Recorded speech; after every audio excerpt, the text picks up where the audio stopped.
Ja, vielmals merci für die Präsentation. Vielmals merci, dass der kommt trotzdem extrem schlechte Bilder.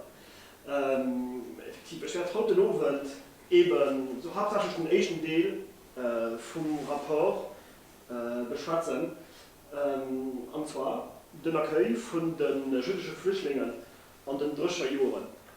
Ich schwatze nur ohne Mikro mehr, ich kann das ja schon gut hören.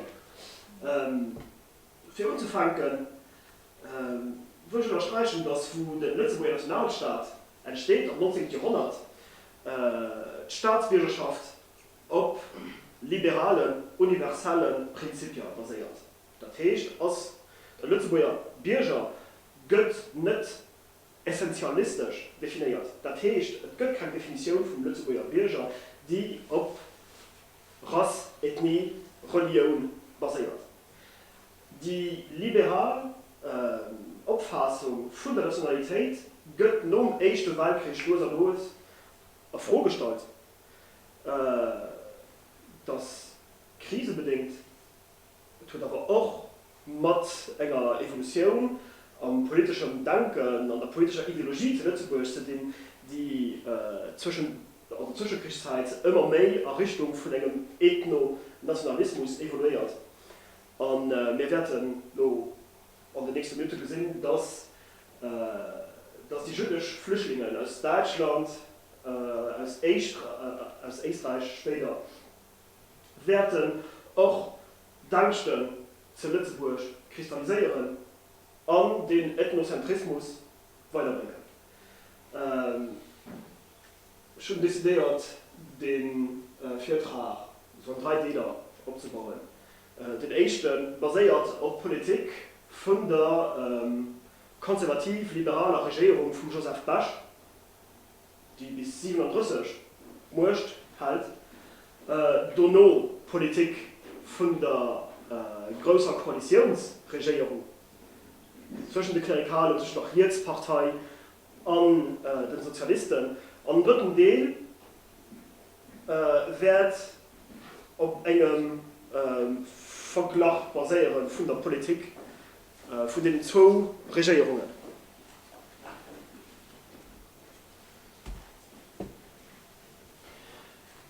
Die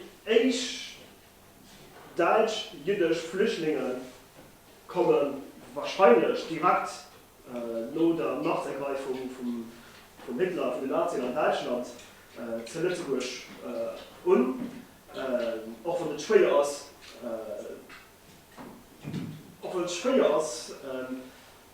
die Wichtigkeit von der ersten Phase zu analysieren. Was die weiß ist, dass zwischen 1930 und 1935 12 von den Juden, die zu Lützeburg rezensiert sind, von 2242 auf 3144 steigt, dass die erste Phase bis 35. Die zweite Phase könnte um Referendum an der Sache, wo eine große Mehrheit von den Einwohnern vom Saarland sich für eine Rückgliederung im Deutschen Reich entschieden. Nun, an den 2 Jahren haben sich ganz viele Opponenten zum Nazi-Regime am Saarland niedergelost, was dann eine neue Welle von Emigration deklassiert, und notamment Richtung Lützeburg. Eine ziemlich wichtige Welle, wahrscheinlich, wie das ab 1935 für dich zu Lützeburg Recensements gemacht werden, die auf Rasse basieren. Und nicht so auf Rasse. Weil, was die wird auf jeden Fall bis 36, 37 in offiziellen Dokumenten gesehen, sind so Termen, die traditionellen Termen, die zu Lützeburg gebraucht wurden, wie Israelit für allem. Just wenn die Termen in der Zwischenkriegszeit zu Lützeburg par rapport zu jüdischen Flüchtlingen aus Deutschland und Österreich gebraucht gehen, muss ich Juden am nationalsozialistischen Sinn verstehen. Ganz einfach, weil innerhalb der Leute ganz viele Individuen waren, die nicht gläubig waren. Oder die gläubig waren, mit konvertiert hatten zu einer anderen Religion, die aber ab 35, wie gesagt, als Juden auf Hass gehen. Die Eichtlöscht, die gemacht wird, oder jedenfalls von der ein Transfront wird, als ein Löscht aus dem März 1935, aus dem Polizeipräsidium von der Stadt, von der Police lokal étatisée, die löscht aus dem März 1935 einfach ausländische Juden, welche nach Luxemburg zugezogen sind und sich hier angemeldet haben, etc. etc. Auf der Lösch stungen 300 annehmen. Nun, die Praxis wird dann ein paar Monate mich spät institutionalisiert. Ab dem Januar 1936 friert der Norbert Dumont, der dämonische Justizminister, der Liberale, friert dem Service de la Carte d'identité, als seinem Ministère, dass allemand dann Rapports sur le mouvement des réfugiés israélites se trouvant au Grand-Duché gemacht. Das heißt, was ihr an den Rapporten findet, sind Statistiken über die Juden, die auf Plötzlich kommen. Nein, ich hätte gesagt, in der Juden muss ich Juden verstehen am nationalsozialistischen Sinn.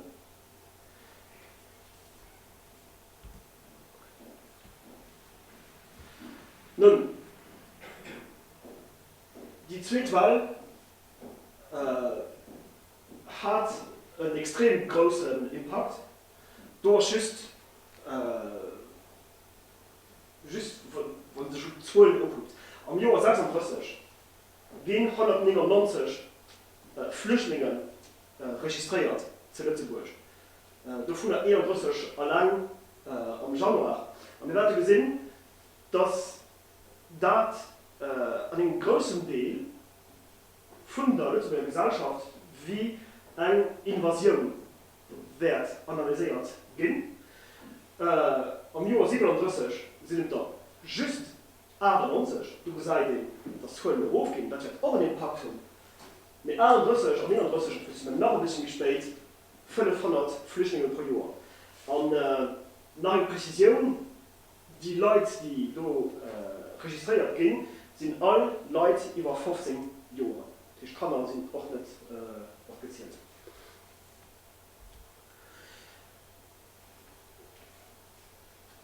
Am Jahr 35, am Jahr 36 gesagt, für dich mal an der Presse, dass sich eine Angst vor der Überfremdung breit möchte. Eine Angst, die kann lesen, die der Regierung durchstehen, der Luxemburger Wort. Beim Luxemburger Wort als die antisemitische Analyse katholisch, die traditionell anti-jüdisch-katholische Analyse mehr nicht nehmen. Das ist auch extrem schwer, ab dem Ende des 19. Jahrhunderts eine klare Grenze an manchen Texten zu ziehen zwischen einem christlichen, katholischen Antijudaismus und einem biologischen Antisemitismus. So Artikel finde ich schon seit Jahrzehnten am Luxemburger Wort. Die Angst ist eben die, dass die Juden besonders Ausländer sind. Sie sind nicht nur Ausländer, sie sind auch artfremd. Sie haben eine andere Auffassung von dir. Sie üben andere Berufe aus. Und die Analyse ist, dass die Leute, die eben noch rasch streben anscheinend am Land, drohen, den Luxemburgertum zu vernichten. Also sogar der Luxemburger Zeitung, die liberale Zeitung von Demos, die was Immigration angeht, eine Analyse hat, für den 30er Jahren, die eine mehr traditionelle, liberale Analyse ist eben, dass wir Demos und der Luxemburger Zeitung aufstimmt, dass eine ausgewirkte Immigration nicht mehr eine gute Sache für Lützburg kann sein, aber für die Lützburger Wirtschaft. Sogar der Luxemburger Zeitung, notamment dafür von Batti Weber, liest den am Jahr 36 Artikel, wo dann die Flüchtlingswahl mit einer Heuschreckeninvasion vergleicht wird. Natürlich drückt sich den Antisemitismus auch aus an bei neuen Akteuren auf der politischen Bühne zu Lützburg. Für das erste Mal am Luxemburger Volksblatt. Eine Zeitung mit einer Linie, die auf Antiparlamentarismus, Antikommunismus, Ultranationalismus basiert. Eine Zeitung, die am Jahr 1933 von Leon Müller gegründet wird. Also eine ziemlich wichtige Figur vom Ultranationalismus, vom Ethnonationalismus zu Lützburg an den 30er Jahren, wo ich auch dann regelmäßig Artikel findet, die aber Männer auf eine biologische Analyse basieren vom Problem. Weil ich habe trotzdem die Problem gesehen, mehr auf eine wirtschaftliche Analyse. Gefahr, so wie der Luxemburger Volksblatt regelmäßig steht, ist, dass die Juden, der Lützburger Handwerk und der Lützburger Handel können eine Gefahr bringen. Dank als wie oft auch einfach so zu lesen ist, dass die Juden aus Deutschland das Land einfach abkaufen. Und dann gibt es auch die Apparition von einer antisemitischen Bewegung hier in Lützburg, die den Nazien in Deutschland extrem nahe steht, die zum Teil Analysen hat, die Telkel aus Nazi-Deutschland importiert sind, und diese dann eben auf die sogenannten Invasionen basiert, nachher für politisches Kapital zu ziehen. An der Not vom 3. oder 4. Dezember 1935 steht zum Beispiel an der Straße von der Stadt von dem Auto aus 2000 antisemitische Flugblätter einfach so an der Straße bereit. Das geschieht dann ein paar Monate wie spät, den 12. Mai 1936. Hier ist zum Beispiel der Contenu von den Flugblättern vom 12. Mai 1938, wo ihn dann ganz klar eben auch die Mischung wird zwischen dem traditionellen katholischen Antisemitismus und aber auch schon die biologische Auffassungen, die stark sind. Das ist gefährlich, weil ein Arztfilm ist, und das ist gefährlich, weil einer Sitten hat, und das ist gefährlich, weil er mit Singen, Suchen, Land und Volk korrumpiert. Und das ist gefährlich, weil er nicht zu assimilieren ist, weil er in eine andere Rasse gehört. Die Leute, die responsabel sind für die Redaktion von den Flugblättern, werden im November 1936 eine Luxemburger Nationalpartei gründen, die dann wird nicht stark gehen. Das ist auch ganz relativ, weil wir sprechen da von einer Handvoll Individuen. Die Luxemburger Nationalpartei wird Member von der Luxemburger Volksjugend und sich zählen. Es sind zwar nicht viele Leute, mehr an der Luxemburger Volksjugend finden ganz viele Sprösslingen aus guten katholischen Notabilitätsfamilien aus der Staaten. Du sagst ihnen, dass aber da etwas für die Zeit Modernes umwirkt ist. Die Luxemburger Nationalpartei wird dann noch eine Zeitung gründen, die Nationaleko. Noch ganz regelmäßig, und wenn ich ganz regelmäßig so, das ist ein Understatement. Vom Geräusch, großen Teil von der redaktionellen Armee vom National-Eko basiert auf Antisemitismus. Im Januar 1937 löst sich aber die Partei ab. Was zum größten Teil mit internen Feindlichkeiten zu tun hat. Es war vielleicht nicht viel Member in der kleinen Partei dran, aber jeder Einzelne wollte aber eine eminente Rolle spielen. Das kann ich in den Rapporten rauslesen. Es wird auch wahrscheinlich darüber zu finden, dass 1937, wie wir vorhin gesehen haben, Männer, Flüchtlinge, jüdische Flüchtlinge auf Plötzeburg kommen. Es soll ein Teilchen dass der Antisemitismus auf 12 von den Juden basiert, die auf einer Platz. Es heißt just, dass die politische Strategie, die die Leute ausgewählt haben, das heißt Polarisation auf die Flüchtlinge, zu dem Moment wahrscheinlich mal funktioniert. Weil es ist aber kein Zufall, dass am Jahr 38, wo mehr Flüchtlinge rankommen, die antisemitische Bewegung mehr Energie kriegt. Es gibt eine neue Zeitung gegründet, Luxemburger Freiheit, mit Analysen, die direkt aus Deutschland interpretiert sind. Und die Zeitung wird sowieso auch mit Mitteln finanziert, die auch direkt aus Deutschland kommen. Es geht aber auch um Flugblätter durch Straßen gehalten. Und das hier geht aber wenig mehr brutal, weil auch direkt sogenannte jüdische Geschäfte oder Synagogen vandalisiert gehen. Die Leute, die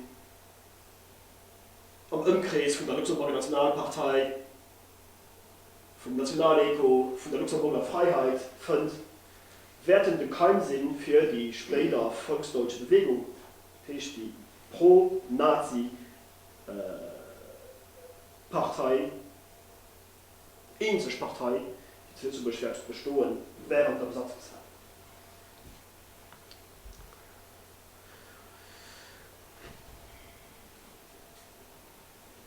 Die Regierung wird die Meinungen, die sich schon einmal aus den Zeitungen, die der Regierung nachstehen,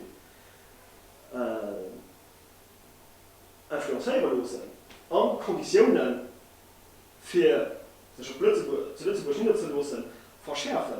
Weil, und das ist auch wichtig, die antisemitische Analysen finden die nicht miteinander Presse, finden die nicht nur bei den radikalen Antisemiten, die den Nazis so viel gleichen, aber auch an Rapporten von der Polizei oder von der Gendarmerie, und zum Beispiel an dem Rapport von Major Stein, also dem Chef von der Sûreté aus dem Dezember 1935, schreibt, wenn man im Allgemeinen Ausländer anderer Konfessionen in ihrem Tun und Treiben verhältnismäßig leicht überwachen kann, so ist dies bei der jüdischen Bevölkerung beinahe ein Ding der Unmöglichkeit, weil sie mit allen Raffinessen ausgestattet hier und dort in geheimen Konvertikeln mauschen und gewöhnlich das, was das Licht scheut, durch zweite oder dritte Hand ausführen lassen. Die Regierung wird also Maßnahmen holen, und zwar mit einer ganz besonderen legaler Waffe, und zwar großherzoglich Beschlüsse. Arrêté Grand Ducal. Dass der Regierung durch ein Gesetz aus dem Ersten Weltkrieg eine Art Lützeburger État de Siège, die der Regierung erlaubt, Decisionen zu treffen, ohne zu fragen bei der Chambre, bei dem Conseil d'État, eben ein Arrêté Grand Ducal. Den ersten Arrêté Grand Ducal, den eine wichtige Rolle spielt, aus dem vom 31. Mai 1934, den Carte d'identité für Ausländer obligatorisch möchte, alle Ausländer über 15, die zu mehr wie 2 Monate zu Lützeburg bleiben, muss so eine Carte d'identité kriegen. Den Arrêté Grand Ducal vom 20. Januar 1936 sieht zu gut, dass alle Ausländer, die sich in Lützeburg etablieren, eine Autorisation vom Justizminister brauchen. Und im Januar 1936 wird der Justizminister, der Norbert Dumont, die Abwanderungspolitik für unter Chambre verteidigen. Wird dann den Dekreten erklären, dass Lützeburg auch sein UD Flüchtlinge muss unholen. Das soll natürlich Grenzen geben. Dass er muss aufpassen, weil Amerika, also Termen fallen auch in den Diskurs, weil die aus einer Art fremd sind. Es gibt also einen Unterschied zwischen einem nicht jüdischen Deutschen, einem jüdischen Deutschen. Den Deutschen wie Judas. Das ist nicht nur ein Ausländer, das ist auch Frieden.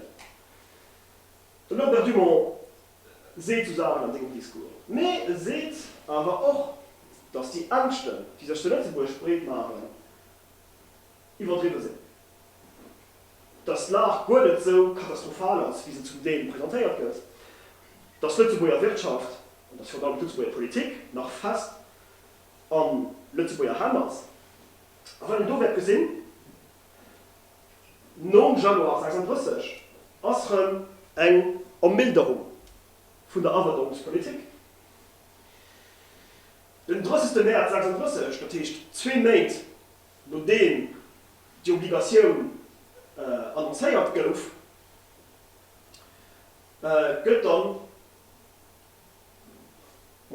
die Necessität, die Autorisation vom Justizminister zu kreieren, von den Eltern aus der Lützeburg kommen, annulliert. Am 10. Juli 36, an dem Brandbrief, kriegt die Polizei dann noch gesagt, dass die Ausländer, die zwar keine valable Arbeitsgenehmigung haben, die aber noch eine gültige Karte d'identité haben, nicht sollen expulsiert gehen. Es ist ganz deutlich, dass die Regierung 2 Schritte machen möchte. Was dann auch wahrscheinlich was Sinn hat, dass die Regierung ab 36 dann auch feststellt, dass es keine Invasion gibt. Dass es keine herschreckende Invasion gibt und dass die Flüchtlinge nicht so zahlreich sind.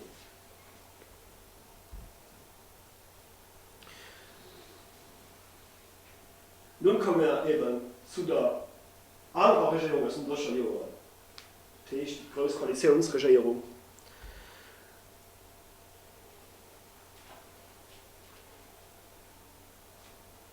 Wir haben gerade gesehen, dass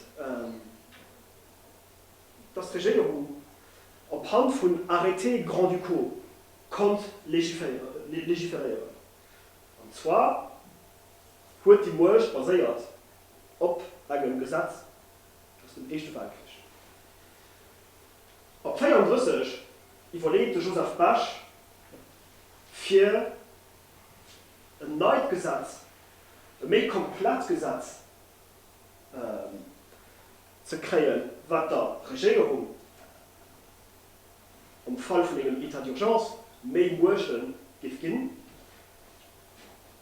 Das Projekt wird lanciert vom Ordnungsgesetz, das heißt, sogenannten Maulwurfgesetz.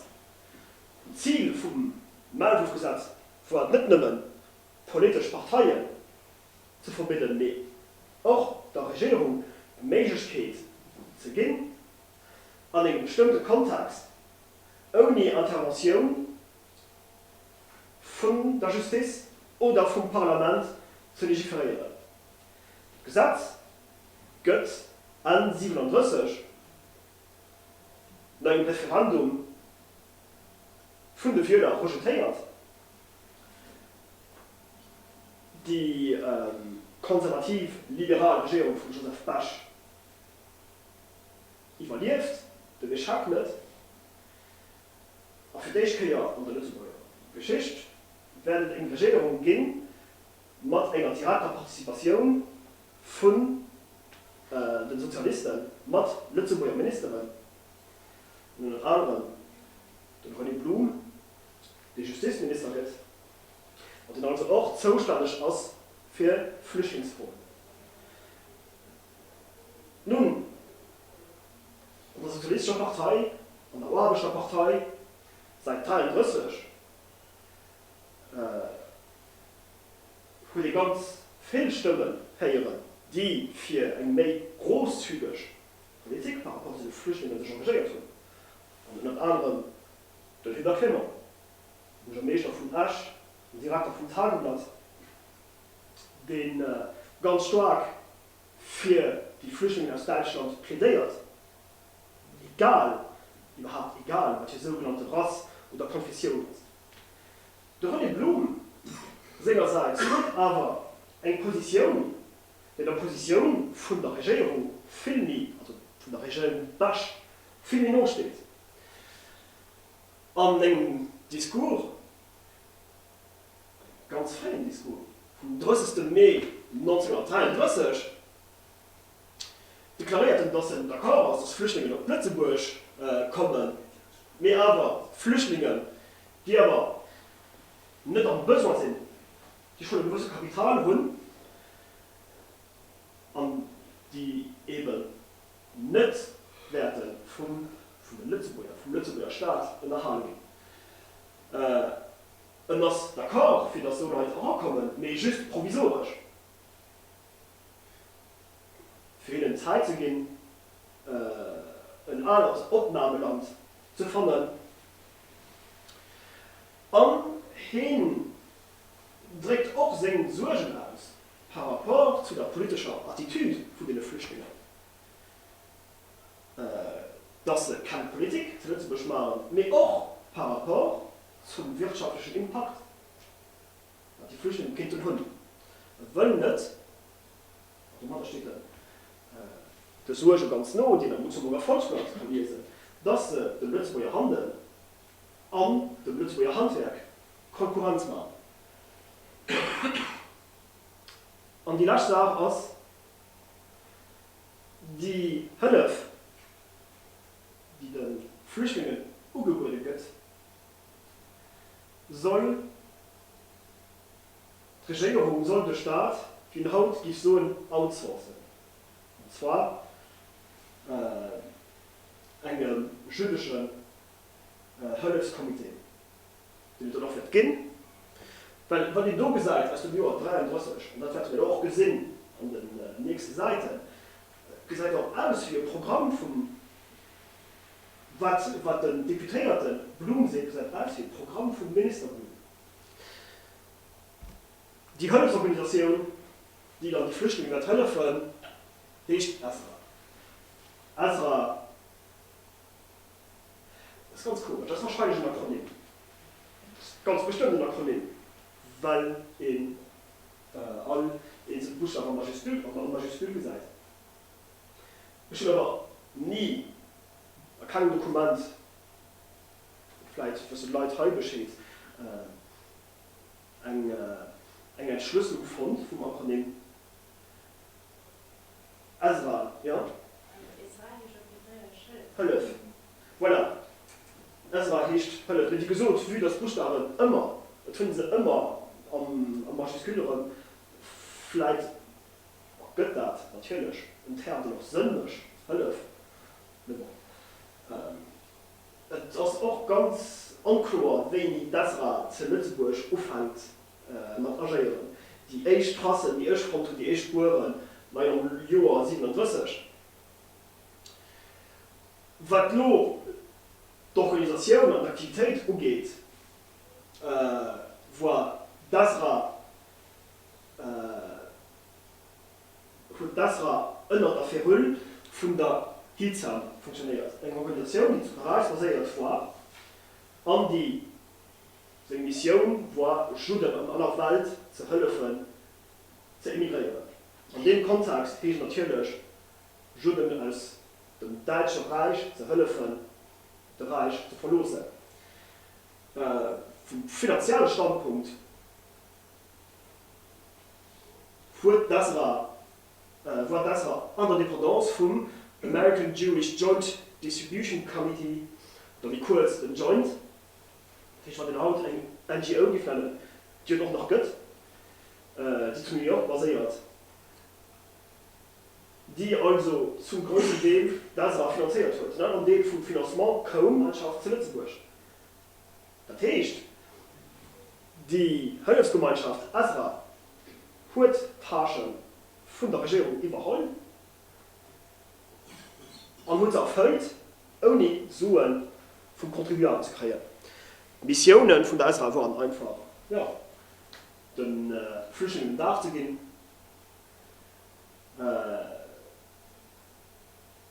hinaus zu gehen. Und natürlich die Leute zu helfen, über das Netzwerk vom Hitzam das Land zu verlassen.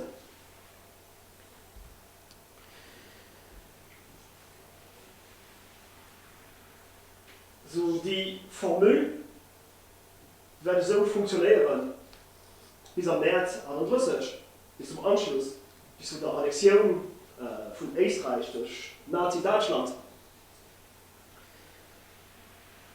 An Österreich schon zu dem Moment 120.000 Juden gelebt.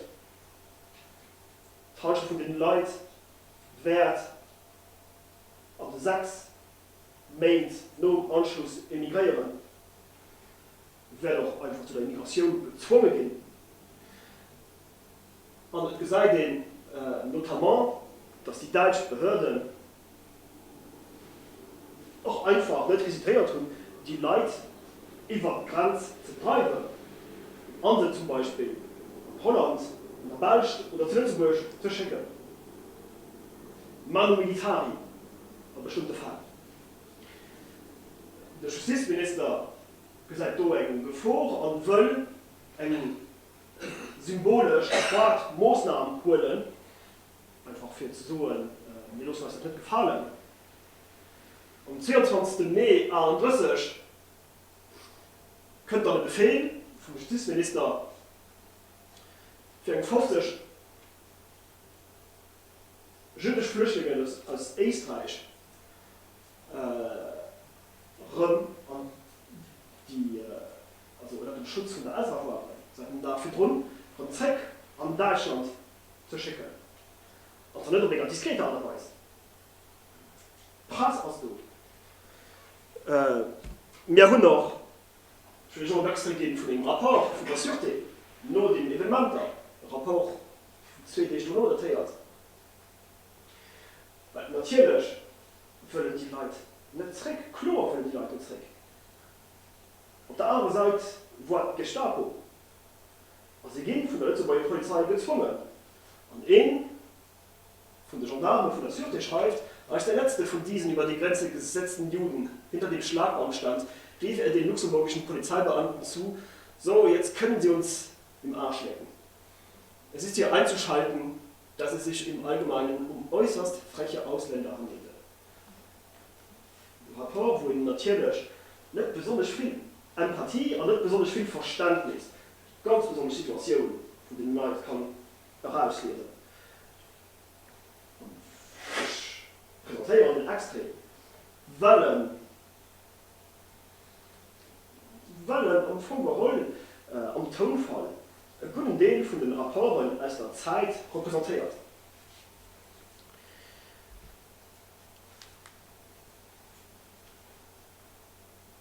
Zweite, wie gesagt, die Aktion war nicht diskret.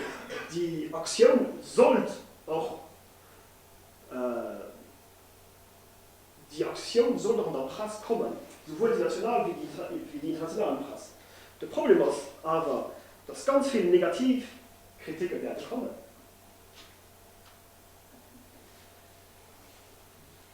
Es wird nach einem anderen Evenement eine wichtige Rolle am Blum seiner Strategie par rapport zu den Flüchtlingen spielen, und zwar Konferenz, die am Juli 1931 zu Evian organisiert wird. Und es geht darum, eine internationale Konferenz, in der es geht, an einer internationalen Konzentration eine Lösung zu finden für ein besonderes Problem für die Flüchtlinge aus Deutschland und Österreich. Eine Konferenz, die aber gar keine Resultate wird finden. Es wird gar keine Maßnahmen getroffen gehen. Denn Blum wird in einer französischen Zeitung oder auch so, la conférence d'Évian a été un désastre alors qu'elle devait en principe rechercher des foyers définitifs pour les réfugiés, elle n'a contribué qu'à élever les frontières devant eux. Nun, non Fiasko von der Ausweisung von Mai 1931, non Échec von der Konferenz d'Évian am Juli 1931, ist dort de Blum und ist dort die Regierung von Behol eine Strategie zu adoptieren, die eben just ohne Werbung konnte funktionieren. Eine Schwarzstrategie. Die Idee war, Grenzen nicht zuzumachen. Befehler waren unter Lützeburger Polizei, die Flüchtlinge, die dann nach Lützeburg gekommen sind, zu sehr wie möglich der belgischen Grenze und auf der französischen Grenze zu bringen. Und die natürlich für was soll mehr noch stark Maßnahmen holen. Für was soll mehr hesitieren, so etwas zu machen, für dass die größten Operen aus dem Stock los sind. Wenn mehr noch Flüchtlinge bei uns kriegen, wir bringen sie einfach bei den Operen.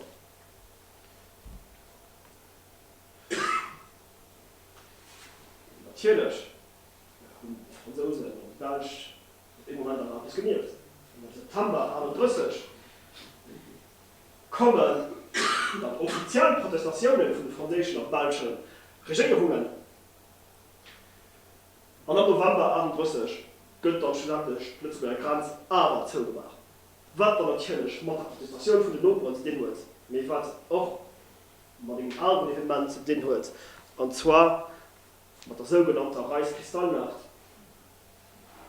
Dann nur vom 9. bis zum 10. November 31. Und der Maid no der sogenannte Reichskristallnacht werden 500 Flüchtlinge nach Lützeburg kommen. Am Jahr 31 500 Flüchtlinge, am Jahr 39 am Rand 500 Flüchtlinge. Gehen davon aus, dass die Zöllen den Rapport von Demos skalieren sind, die aber auch Konkordanz sind mit den Zöllen, die im Rapport über die Populationen skalieren sind, dass an 39 Anfangs 40 4.500 Juden zu Lützeburg konzentriert dürfen.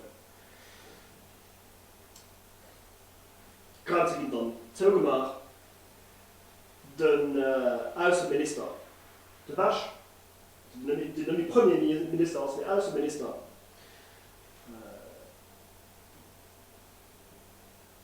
annonciert, den Diplomaten, die Lützeburger Diplomaten, dass sie keine Visa mehr vergehen. Sie kriegen die Erlaubnis vom Justizminister, von Blum. Am 25. November 31 schreibt der Blum ein Pressekommuniqué für die inländische und ausländische Presse, in dem dann heißt, en raison de l'afflux excessif d'étrangers, le Grand-Duché de Luxembourg, après avoir amplement satisfait au principe de l'humanité et du droit d'asile, on est arrivé à la dernière limite de ses possibilités de recevoir des émigrants. En conséquence, les demandes en autorisation de séjour, soit momentanées, soit durables, dans le Grand-Duché sont inutiles pour le moment, jusqu'au jour où la question des réfugiés aura été réglée internationalement. Nun, es werden trotzdem Flüchtlinge nach Lützeburg kommen, aber es werden dann noch ganz restriktiv Kategorien etabliert gehen. Die einzigen Flüchtlinge, die nach Lützeburg kommen, sind, wie seit 1933 erwünscht, Flüchtlinge, die genug eigene Kapital haben oder bekannte Relationen, Familienmembern von Leuten, die schon zu Lützeburg sind.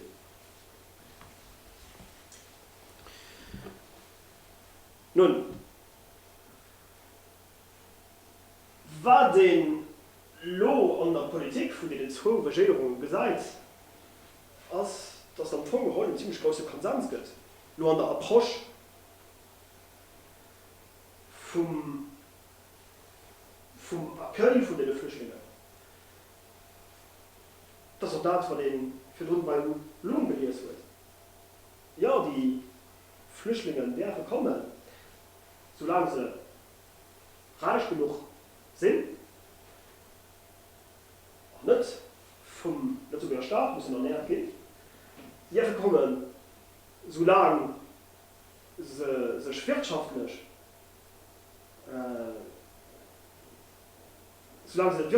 nicht aktiv sind, das heißt, die Lützeburger keine Konkurrenz machen, sie dürfen kommen, solange sie politisch neutral bleiben. Und sie dürfen kommen, à condition, dass sie so sehr wie möglich sind. Es bedeutet auch, Und in zwei Regierungen, dass sich los die nationalsozialistische Terminologie par Kapillarität imposiert. Wie gesagt, es fängt schon mal an, wenn den ab 35 Löschen etabliert von Juden, das ist zwar von Israelit schwarz, das heißt Leute, die in einer Konfession gehören, mit dem anderen Menschen und vom Gehol Leute, die in Deutschland als Juden definiert gehen, als Nicht-Arier. Aber wie gesagt, auch auf verschiedene Maßnahmen von denen die Terminologie an den Esprieren, den 3. Juni 37,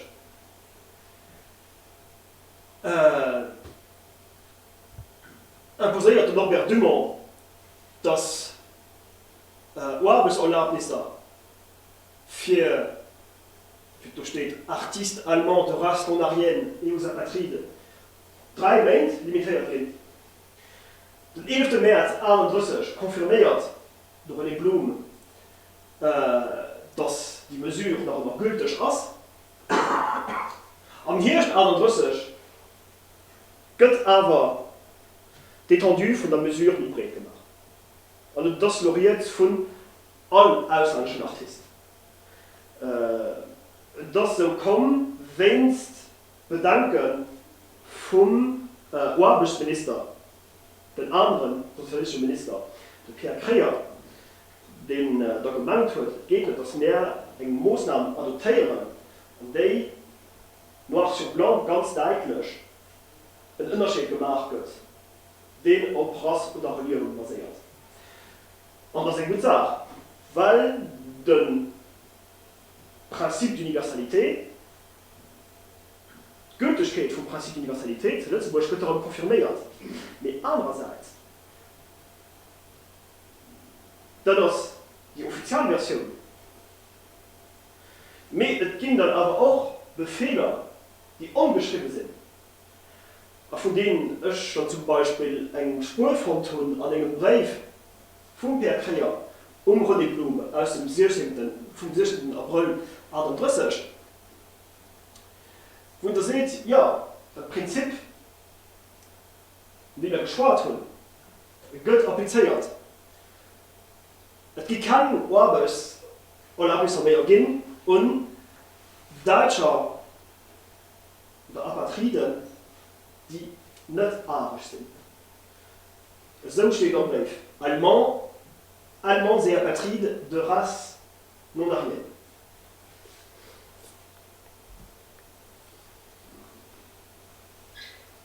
Eine andere wichtige Maßnahme als die Applikation zu Lützeburg vom 3. Nürnberger Gesetz, sogenannten Gesetz zum Schutz deutscher Rasse und deutschen Blutes. Und diese natürlich zum Beispiel heißt, dass Arier und nicht Arier, das wird ja für bestimmt. Und nur einer juristischer Debatte, die zu Lützeburg 5 Jahre gedauert hat, wird dann 39 konfirmiert, dass der 3. Nürnberger Gesetz zu Lützeburg appliziert kann gehen. Das ist natürlich am Fall, wo in einer Hochzeit, eine Party, wo es ein Arier aus Deutschland und die andere Party ist nicht Arier aus Deutschland, wird dann gesagt, ja, die Leute haben das Lützeburg nicht bestimmt, weil dann im deutschen Gesetz illegal ist und weil das Gesetz dann auch für Lützeburg eine Gültigkeit hat. Für Deutsch Sujet und Deutsch Bürger.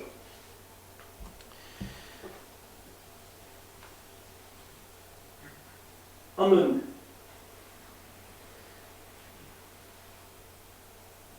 die Regierung Basch als eben wie das sogenannte Wahlgesetz, oder was gesagt, und zum Profil vom Wahlgesetz zunichte gegangen. Das Gesetz geht das auch, also Gesetz, geht das auch Sozialisten, die uns Kampagne gemacht haben, was ihnen dann auch erlaubt, in die Regierung zu kommen.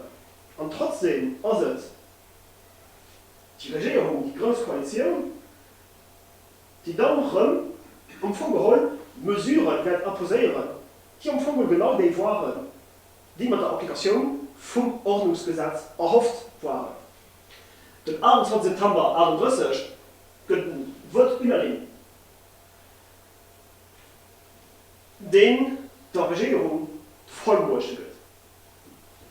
Und den 29. August 1939 wird übernehmen,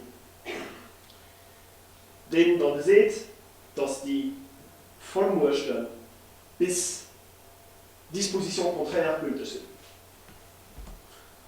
Just für mehr Details zu gehen, Gesetz vom 21. September 1938, das Vollmorschen besagt, dass die Regierung ohne Intervention von der Chambre konnte legiferieren, hat der Regierung erlaubt, ein Budget zu haben, ohne Intervention von der Chambre. Die letzte Position war, dass die Vollmorschen bis den 31. Oktober 1939 gültig waren. Und das Gesetz vom August 1939, wie wir gesehen haben, sieht dann, nein, es gibt keine Limitation mehr in der Zeit, das ist eine Disposition contraire. Nun, die Vollmorschen werden zwei ganz wichtige Inzidenzen in der Nützlicher Politik und auch was Flüchtlinge angeht. Erstens, es sind die Vollmorschen, die Verwaltungskommission ein paar Monate nach der Invasion auch wird kreieren. Und die Verwaltungskommission einen Status wird geben, den selber war wie den von der Exilregierung. Die Vollmorschen haben als der Verwaltungskommission, die dann während den ersten Monat von der Besatzung eine Strategie von der Kollaboration mit dem Dritten Reich adoptieren, einen Status geben, an den extrem weit wurscht. Die zweite Inzidenz, und das nach Führung kriegt, ist die Vollmorschen, und das war schon so an der Jahre früher, eben durch das Gesetz vom Ersten Weltkrieg, was der Regierung erlaubt hat, auch Arrêté Grand du Corps zu treffen, die die Migration konstatiert haben, werden auch eine Inzidenz haben auf der Flüchtlingspolitik. Und notamment durch den Arrêté Grand du Corps vom 25. April 1940, den der Regierung erlaubt, ein Internement administrativ zu décidieren von Deserteuren, mais auch von des étrangers indésirables dont le refoulement ou l'expulsion est impraticable en raison des circonstances actuelles. Und Honnert, der extrem vage Beschreibung, die du hörst, von den jüdischen Flüchtlingen. Wie das die Termen eben gerade die waren, die besonderen Status seit 1933 definiert haben,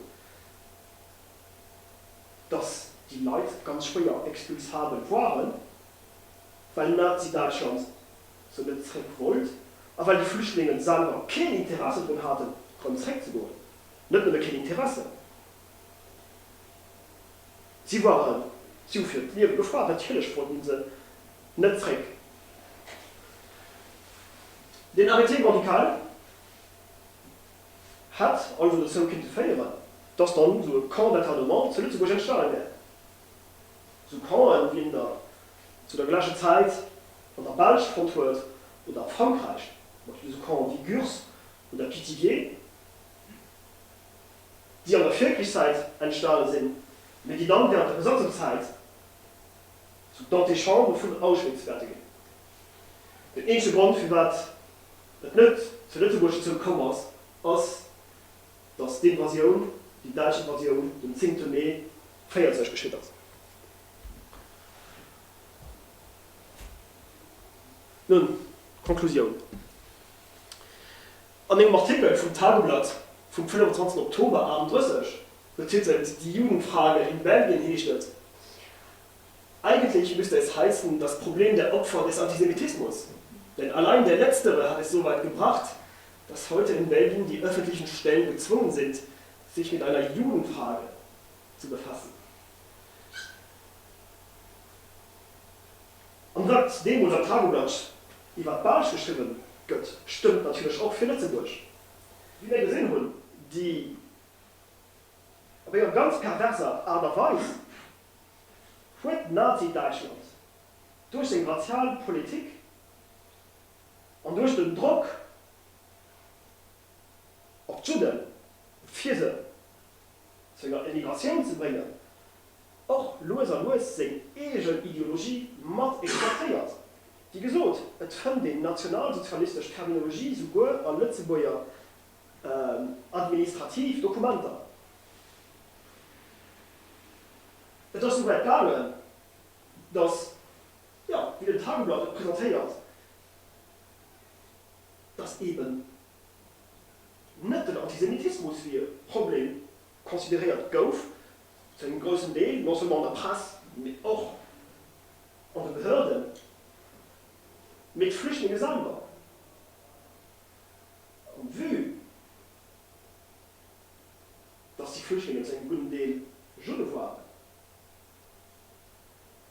Also auch bei einer ganz perversen Art und Weise die Flüchtlingsfrage zu einer Judenfrage gehen. Und in Termen der Judenfrage finde ich auch an der Presse benutzt.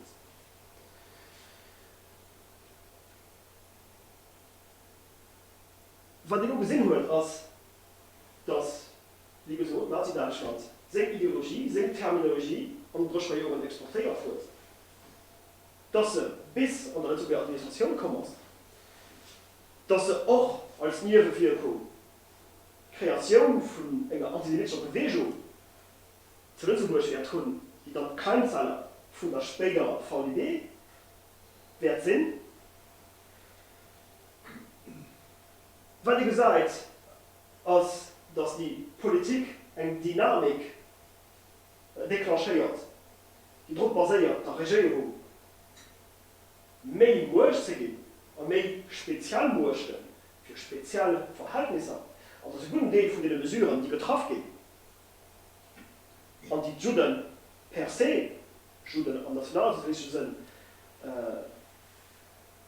werden konzernieren. Direkt ob